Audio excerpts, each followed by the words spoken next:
In his first television interview since returning to the White House, President Donald Trump sat down with 60 Minutes at his Mar-a-Lago estate for a wide-ranging conversation covering domestic turmoil, foreign policy, and his vision for the next 3 years.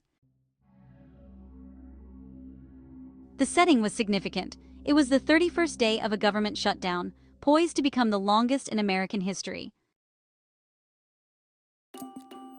The president placed the blame squarely on Democrats. He said, "They've become crazed lunatics. All they have to do is say, 'Let's vote.'"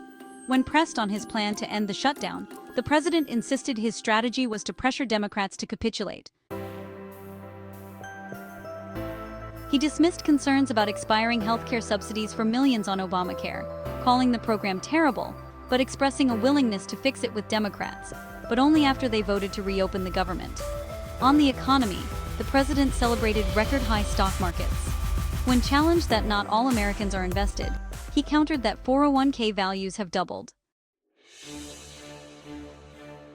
The conversation then turned to his signature policy tariffs.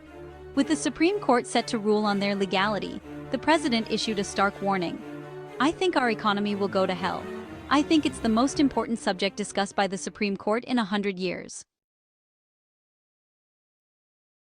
On immigration, the president touted his success, stating illegal crossings are at a 55-year low.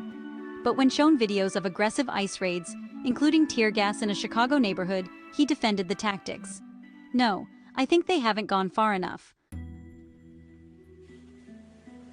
He confirmed his administration is deporting not just violent criminals, but also non-criminal immigrants, stating the policy is that if you entered illegally, you're going to go out. He also raised eyebrows by discussing the potential use of the U.S. military in American cities, citing the Insurrection Act. "If I wanted to, I could bring in the Army, the Marines. I could bring in whoever I want."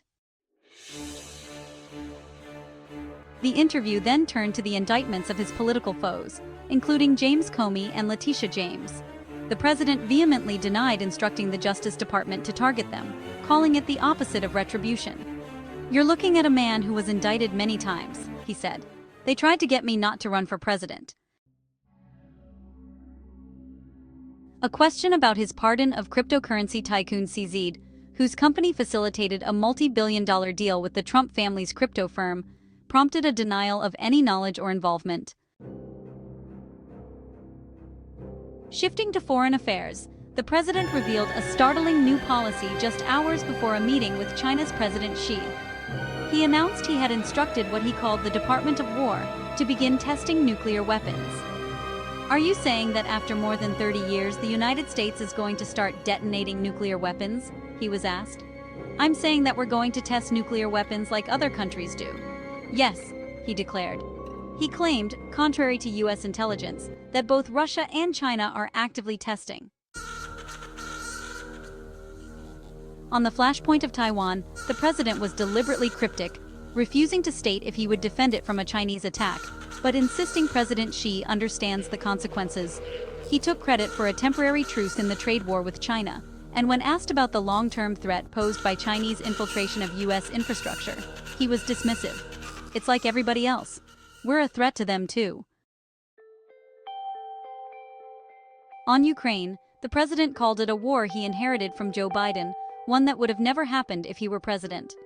He branded himself the peace president, listing 8 international conflicts he claims to have ended, primarily by threatening tariffs. The conversation then moved to a massive United States military buildup near Venezuela. The president denied an imminent war, but, he suggested the days of President Maduro were numbered. Are Maduro's days as president numbered? I would say yeah, I think so. Yeah. On the Middle East, the president said he secured the release of all remaining Israeli hostages and a solid ceasefire with Hamas, whom he threatened with elimination if they break the deal. He expressed confidence that Saudi Arabia would eventually join the Abraham Accords and stated unequivocally that Iran currently has no nuclear capability, crediting the United States military strikes he ordered. As the interview concluded, the president was asked about his political future. He ruled out running for a third term in 2028, praising the Republican Party's strong bench of potential candidates.